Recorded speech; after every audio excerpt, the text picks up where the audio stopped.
Greetings and welcome back. We're going to go through this bridge assignment on outcome 7. The goal of this one is this predicting reagents for substitution reactions. So when we look at this first reaction here, we see that we start off with an OH. We end up with what's written here is an NC, but is truly a carbon attached to a nitrogen, so a nitrile. We're trying to figure out how we can get from the beginning, from this molecule, to this one right here. The goal of this was to go through kind of some leading questions to help you work your way toward it, but we're going to go through them together. I hope that you've tried this already. It will be very helpful for you to put your best effort out there before watching this video. So if you haven't tried this yet, please pause this, go try it yourself, and then come back and watch this. All right, so question A was what part of this molecule is new? And the new part of this, of course, is the nitrile, that CN, which we did not have in the starting material. When we look at where we started, the change must have been a substitution because we took off our OH and replaced it with a CN. So with a substitution, we usually add in that new thing as a strong nucleophile. So since we are adding that CN, or if you will, C triple bond N, as our new nucleophile, strong nucleophiles, which give you SN2 reactions, should have a negative charge. Since it's the carbon that is attached to our chain, the carbon should have a negative charge. So we could draw it this way, or we could draw it that way, but there should be a negative charge on your carbon. So part C is when looking at the starting material, what has been lost? So in other words, when we brought in the cyanide, what have we removed to do that substitution? And the part that is lost is this OH right here. So we're kicking off an OH and replacing it with cyanide, well, which turns it into a nitrile. All right, so moving down, this is a substitution reaction, but OH, which is where we started, is not a good leaving group. So the idea is that we have to turn the OH into a leaving group first before adding our strong nucleophile. Because as you know, in an SN2 reaction, the strong nucleophile attacks the electrophile and kicks off the leaving group. But because this is not a leaving group, this is not currently an electrophile, so substitution won't do anything at all. All right, so let's move down. Suggest a reagent that you could use to convert OH into a good leaving group. And of course, we would need to do this first. So the order in which you should do it is first we have to turn the OH into a good leaving group. And that will be our step 1. And then our step 2 is going to be to add that cyanide, that CN with a negative charge. So for this first question, this what reagent could you use to turn OH into a good leaving group, we have a lot of possibilities. You can think about how we've talked about on Monday, how to turn an OH into a Br, which is a leaving group. We could turn it into a Cl, which is a leaving group. We could turn it into iodine, which is a leaving group, or into an OTS. And any of those would be fine. So we're going to jot some of these down real quick. If we want to convert it into a Br, we would add PBr3. If we wanted to turn that OH into an iodine, we would add phosphorus and I2. If we want to turn the OH into a Cl, we would add SOCl2. And if we wanted to turn the OH into an OTS or a tosylate, we would add tosyl chloride and a weak base.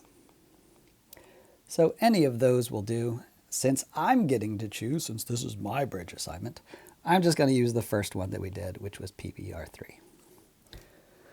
So after you've drawn out these reagents, what you should do is move forward and check. So in the first step, if I start with this alcohol and I add PBr3, step 1 would turn that OH into a Br. Boop, boop, boop, boop, boop. And we know that Br is a leaving group. Therefore, the carbon next door is an electrophile.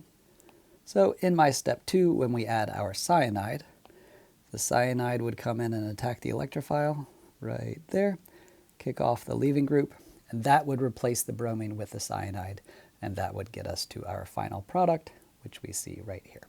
So that's how we would do this first question.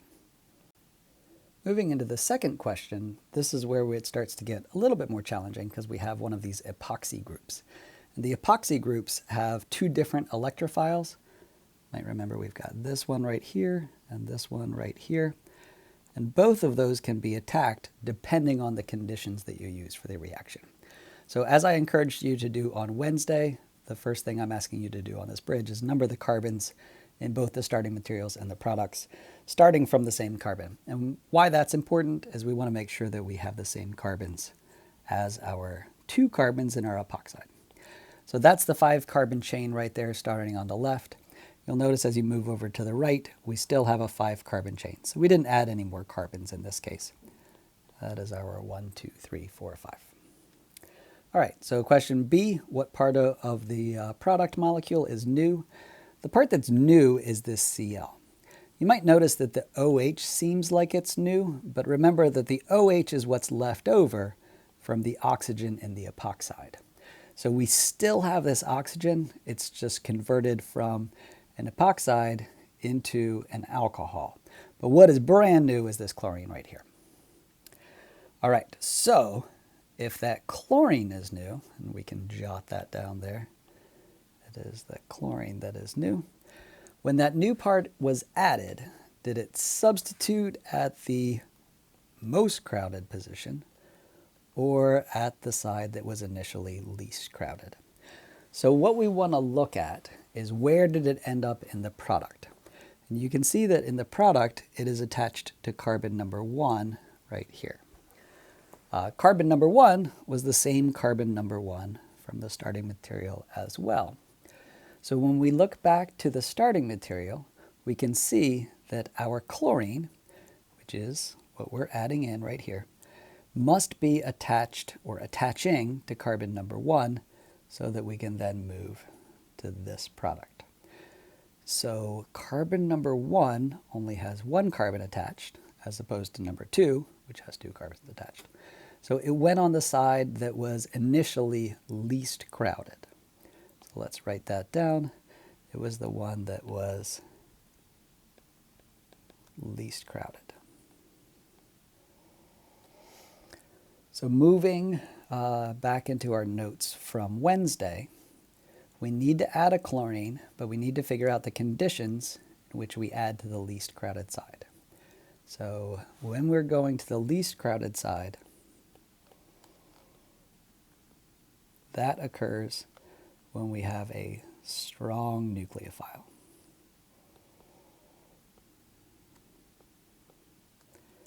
Oops.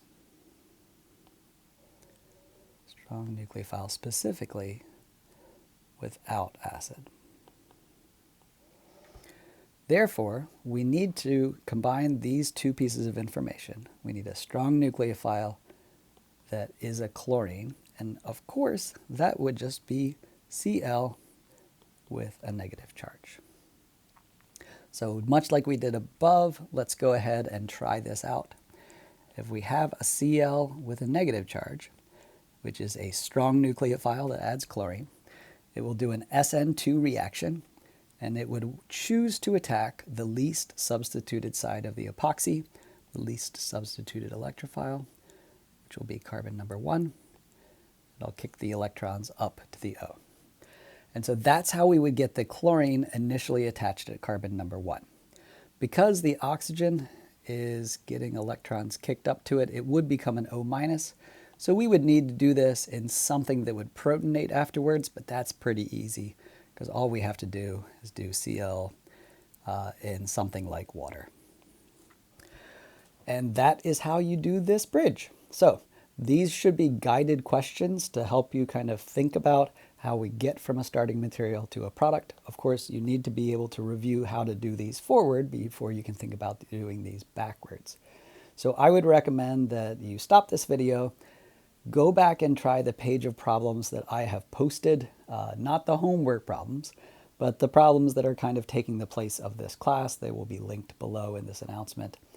And work through those problems, try them all out on your own. It's only one page. And then watch the next video, which tells you how to work through them a little bit like we did in this one. Thank you very much.